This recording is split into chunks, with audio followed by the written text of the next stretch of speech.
प्यार का सफर। धनिया और राहुल की मुलाकात कॉलेज के पहले दिन हुई थी। दोनों अलग अलग शहरों से आए थे, लेकिन उनकी आंखों में एक पहचान सी थी। धनिया भोपाल की रहने वाली थी, जबकि राहुल मुंबई से था। कॉलेज का पहला दिन हमेशा खास होता है, और उस दिन पूरा कैंपस नवयुवकों से खचाखच भरा था। धनिया और राहुल की क्लास भी साथ में थी। जब वे पहली बार मिले, राहुल की हंसी और धनिया की मासूमियत ने दोनों को एक दूसरे की ओर खींच लिया। पहले कुछ हफ्ते केवल पढ़ाई, पेशेवर बातें और सामान्य दोस्तों की तरह गुजरे। लेकिन धीरे धीरे उनके बीच की दीवारें गिरने लगीं।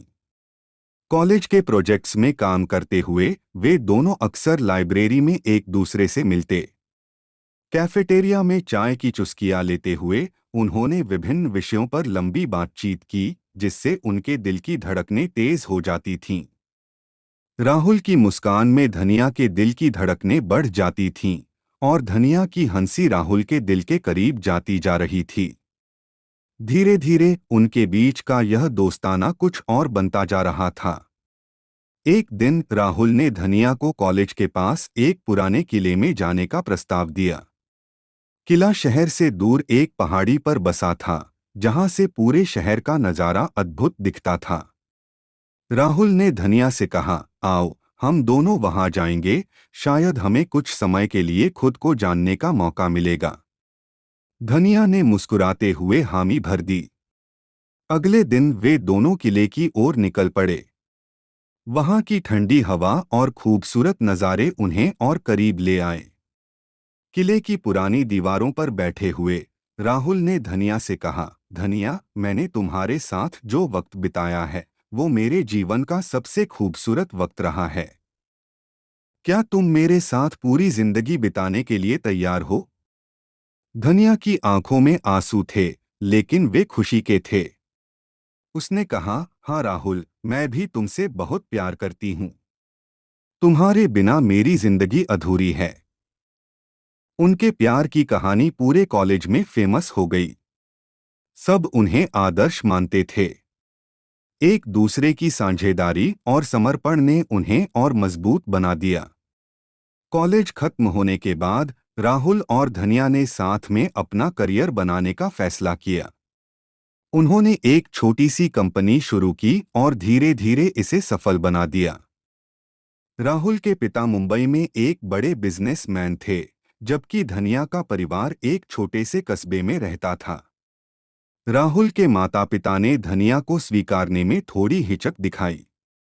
उन्होंने माना कि उनकी पारिवारिक स्थिति और धनिया की पारिवारिक स्थिति में बहुत बड़ा अंतर था। पर राहुल अपने माता पिता को समझाने में कामयाब रहा कि प्यार किसी स्थिति या स्थायित्व को नहीं देखता। आखिरकार राहुल के माता पिता ने अपने बेटे की खुशी को देखा और धनिया को खुली बाहें से अपनाया। शादी का दिन तो सजी धजी महाकाव्य की तरह था। सुंदर सजी हुई मंडप, दोस्तों और परिवार का समागम और हंसी मजाक से भरी हुई रात। सबकी आंखों में खुशी थी, लेकिन सबसे ज्यादा खुशी राहुल और धनिया की आंखों में थी। उनकी शादी का दिन पूरे शहर में चर्चा का विषय बन गया।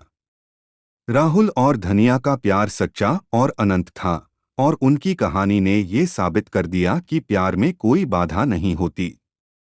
शादी के बाद दोनों ने अपने अपने करियर को नए आयाम दिए। राहुल ने एक बड़ी मल्टीनेशनल कंपनी में शीर्ष पद हासिल किया, जबकि धनिया ने अपनी खुद की डिजाइनिंग कंपनी खोली।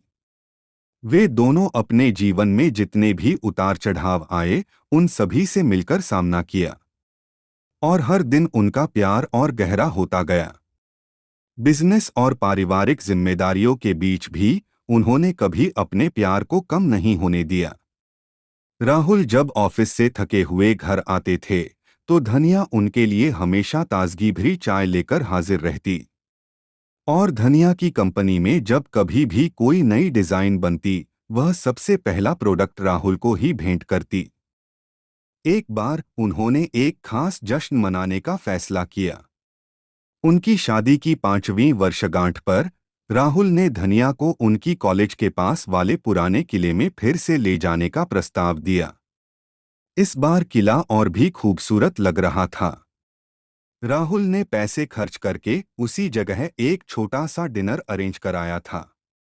डिनर के बाद राहुल ने धनिया से फिर एक बार वही सवाल पूछा, धनिया, क्या तुम मेरे साथ पूरी जिंदगी बिताने के लिए तैयार हो? और धनिया ने फिर वही जवाब दिया, हाँ राहुल, मैं भी तुमसे बहुत प्यार करती हूँ। उनकी कहानी सिर्फ एक रोमांटिक कहानी नहीं थी, बल्कि एक प्रेरणादायक यात्रा थी, जिसमें सच्चे प्यार और समर्पण की शक्ति को दिखाया गया।